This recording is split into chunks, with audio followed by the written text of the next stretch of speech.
pour créer, développer, soutenir les microstructures en Occitanie. Merci à l'EPA de m'avoir associé, d'avoir associé la CNRS à cette journée. Donc je suis pour ma part là en tant que présidente de la coordination nationale des réseaux de microstructures. 2 mots sur cette association, puisque nous sommes organisés donc, de manière associative depuis 2006.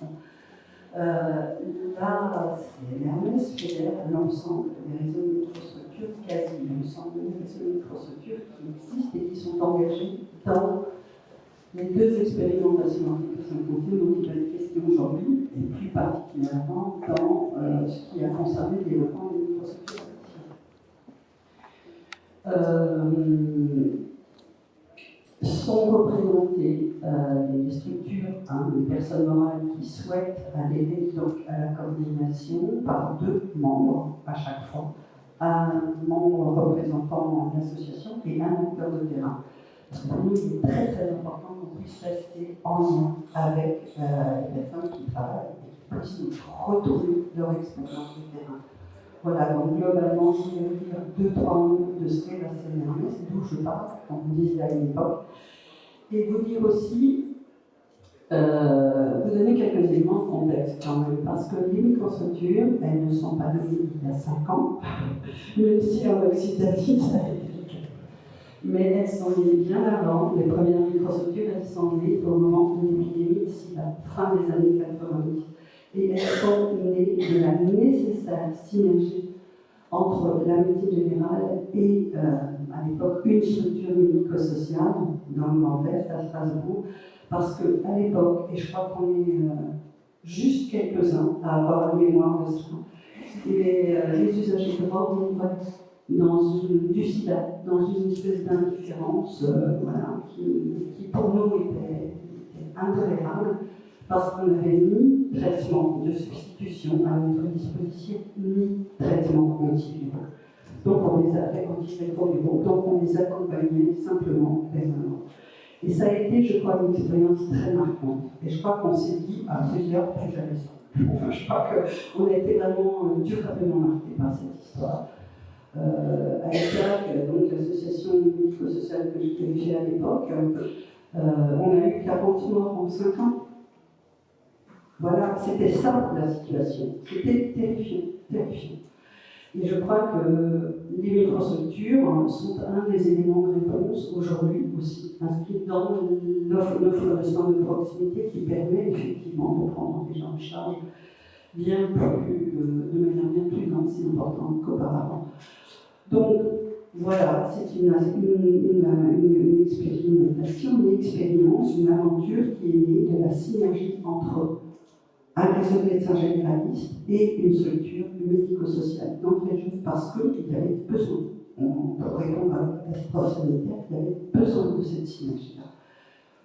Voilà, vous rappelez cela. Ensuite, d'autres régions ont été intéressées effectivement par cette pratique-là, PACA, Hauts-de-France, et puis là, dans le cadre des expérimentations article 51, on va y venir.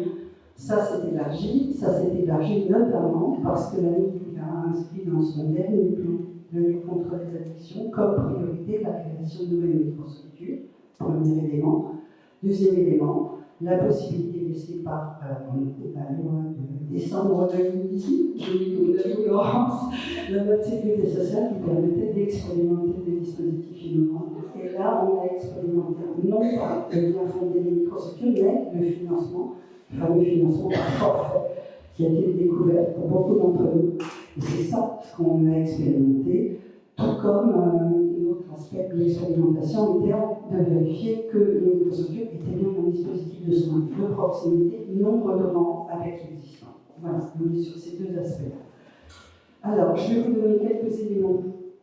Premier bilan qu'on a 2 mois de la fin de l'expérimentation de microstructures addiction, 3 mois de la fin de l'expérimentation de microstructures santé mentale, tiré donc de Maya, ce fameux logiciel qui vous a donné des cheveux blancs, à certains, beaucoup d'entre vous, mais qui nous a été bien utile quand même.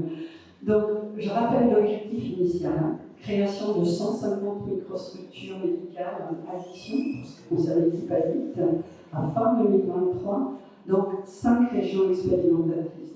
La Bourgogne-Franche-Comté, l'Île-de-France, les Hauts-de-France, Grand Est et l'Occitanie. Et c'est une des seules expérimentations, je crois, Laurence, qui est portée directement par les ARS. Donc les porteurs, là, sont directement, au niveau national, sont directement les ARS. C'est Jean-Louis Berg de l'équipe Article 52 qui m'a fait remarquer ça. Donc les porteurs, à qui vous avez faire ici, qui sont des interlocuteurs en Occitanie, ce sont donc les représentants de l'ARS. La fin de l'expérimentation 31/12/2023. Et je vais évoquer aussi rapidement les microstructures en post-Covid santé mentale, mais on va parler de santé mentale parce que c'est vraiment là où sont les besoins aujourd'hui. Deuxième expérimentation dans laquelle l'Occitanie est engagée aussi, donc avec l'ouverture possible donc, des modalités de soins proposées dans le cadre d'une microstructure addiction aux problématiques de santé mentale. Et là, c'est 6 régions, les 5 précédentes qui sont engagées là-dedans, et pas là, nous avons de gens dans cette expérimentation. Et on a un mois de plus sur santé mentale par rapport donc, à nous sur les pays. Voilà. Donc, l'implantation géographique. Là, je vous donne le contexte global, hein, là où on en est, ailleurs aussi, ailleurs qu'en Occitanie. Donc, le nombre de microstructures à créer a été déterminé par les ARS. Hein, et vous voyez qu'il est différent en fonction des régions qui se sont engagées. Donc, Bourgogne-Franche-Comté, il y en a 14, le Grand Est 42, mais il en existait, je crois qu'il en existait plus de 25 antérieurement au démarrage de l'expérimentation. Les Hauts-de-France 26, l'Île-de-France 21, la Nouvelle-Aquitaine, elle n'est pas inscrite dans l'équipe adulte, mais elle existe, donc on l'a mentionné, l'Occitanie 35, et Provence-Côte d'Azur 4, ils sont en train de se développer tout doucement l'ensemble de gens-là.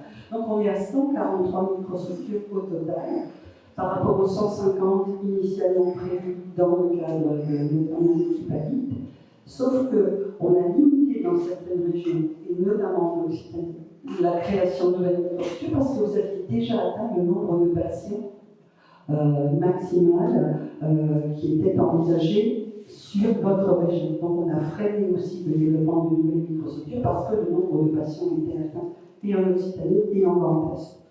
Donc je pense que l'objectif, ça va. Au niveau de la création de microstructures, on est plutôt pas mal. Alors, les motifs d'inclusion par région. Alors Francine m'a très justement demandé de vous commenter et de préciser un certain nombre de choses par rapport à cette slide-là. Vous verrez qu'on a intégré comme motif d'entrée la précarité. Parce que des réseaux de microstructures qui existaient antérieurement ont ouvert la possibilité de soins, la possibilité d'inclusion pour des problématiques liées à la précarité d'un certain nombre de patients. Dont l'item, donc patient précarité dans la slide qu'on vous présente là. L'Occitanie, vous avez fait le choix dans un premier temps de n'inclure que pour des problématiques addictives et vous avez ouvert dans un deuxième temps à certaines microstructures aux problématiques de santé mentale. Donc voilà, en fonction de la mise en place, des expérimentations se sont mises en place de façon distincte dans les différentes régions. S'il faut le savoir. Mais vous voyez quand même que, est-ce qu'on appelle les microstructures polyvalentes? Ce sont les microstructures qui incluent pour au moins 2 problématiques, addiction et précarité, addiction et santé mentale, voire pour les 3. Okay. Donc voilà, je vous laisse prendre connaissance effectivement de cette slide, avec focale sur Occitanie. On était parti sur 30 microstructures addiction, 5 microstructures santé mentale. Il se trouve que dans le dispositif santé mentale, 2 microstructures ouvertes pour les problématiques addictives, on rejoint sur les 5, on rejoint effectivement cette expérimentation. Donc on est sur de la polyvalence dans 2 microstructures actuellement sur l'Occitanie. Voilà, je vais focuser là-dessus. Vous voyez qu'on a inclus un peu plus de 6 000 patients en 4 à 5 ans. Et que je trouve que c'est quand même un très beau résultat, et que l'Occitanie, en termes de nombre de patients, est la 2e région à avoir inclus. Grand Est étant la première, mais il y a une antériorité des microstructures, ce qui explique aussi les 2400 patients suivis. Voilà. Donc, 360 médecins généralistes mobilisés, engagés dans cette expérimentation, ce qui n'est pas rien, notamment pour la CNAM, parce qu'ils nous disent que par ailleurs, ils ont du mal à mobiliser les médecins généralistes, donc on est très content d'avoir réussi à les mobiliser sur l'expérience et la pratique en microstructure. 80 travailleurs sociaux différents, 87 psychologues et 8 médecins psychiatres qui interviennent plus spécifiquement dans les microstructures sentimentales, mais pas que. Parce que dans certaines microstructures, addiction interviennent également des psychiatres. Alors, derrière ces chiffres, il y a la collaboration quasi quotidienne entre la médecine de premier recours, la médecine de soins primaires, comme me l'a rappelé le docteur Dutège. Alors, excusez-moi. C'est très grave. J'entends bien, je vous prie, mais je suis vraiment désolée. Mais voilà, d'autant que votre nom, je l'ai quand même en tête, parce qu'on a beaucoup échangé, même avant aujourd'hui déjà. Je suis vraiment heureuse. Donc, le docteur Dutège, il y a cette collaboration effectivement entre le secteur médico-social et la médecine de ville, qui est quand même quelque chose de nouveau et quelque chose qu'il faut qu'on mette en valeur les uns et les autres.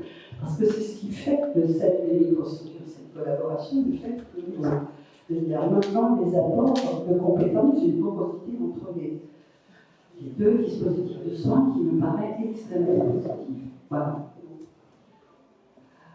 Donc le nombre de patients suivis, là encore une fois au niveau national, de façon un peu plus détaillée, 5454 patients suivis pour une problématique ou d'addiction ou de précarité ou les deux. 47% de femmes, ce qui est quand même extrêmement important. Nous, on est très contents de voir que ce dispositif de soins correspond aux femmes. Vous voyez la moyenne d'âge 46 ans, ce sont quand même pas de très jeunes gens pour l'instant, il y aura peut-être un effort à faire sur le contact avec les plus jeunes. Et les principaux produits consommés, alcool, tabac, opiacés, la cocaïne qui arrive. Et dans certaines régions, les médicaments détournés de leur usage. Et sur santé mentale, alors on a 642 patients, parce que la volumétrie de cette expérimentation n'est pas la même que pour l'équivalite, elle est beaucoup plus importante pour l'équivalite, mais on a 72% de femmes. Et là aussi, c'est quelque chose qui, moi, m'interroge et me convient évidemment bien, mais il va falloir qu'on explore un peu plus avant qu'elle trouve de particulier dans ce dispositif. Elle consulte, et ils consultent aussi les hommes pour majoritairement des troubles anxieux ou des troubles de l'humeur. Voilà, je crois qu'au niveau chiffre, moi je ne vais pas continuer à vous en asséner d'autres. Je vais laisser Laurence poursuivre. Juste deux conclusions. On en est à un moment où il va falloir envisager la généralisation, la pérennisation. Laurence vous en parlera de façon plus précise. Pour la CNRS, nous, on va avoir deux objectifs vraiment essentiels. C'est faire des microstructures, garder cette polyvalence, cette possibilité d'inclure, non plus de façon monothématique, addiction, santé mentale, précarité, mais de pouvoir inclure des patients qui ont besoin de suivi dans le cadre au moins de ces trois problématiques-là. Et ensuite, garantir la poursuite des instances de coordination, notamment au niveau régional, parce que pour nous, je crois que c'est un maillon essentiel du bon fonctionnement des microstructures. C'est la position de la CNRS. Je ne sais pas si on va être entendu sur tout ce qu'on va avancer, mais en tout cas, on va essayer de défendre ces positions-là.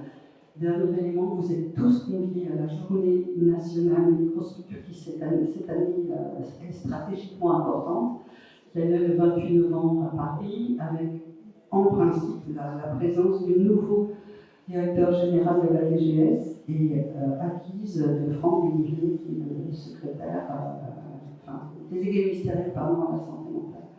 Donc voilà, vraiment venez parce qu'on a besoin de la parole et de tous les acteurs de terrain. Pour qu'on ait des éléments aussi, et que les décideurs entendent à quel point c'est important et quelles sont les spécificités des microstructures. Voilà. Laurence, à vous.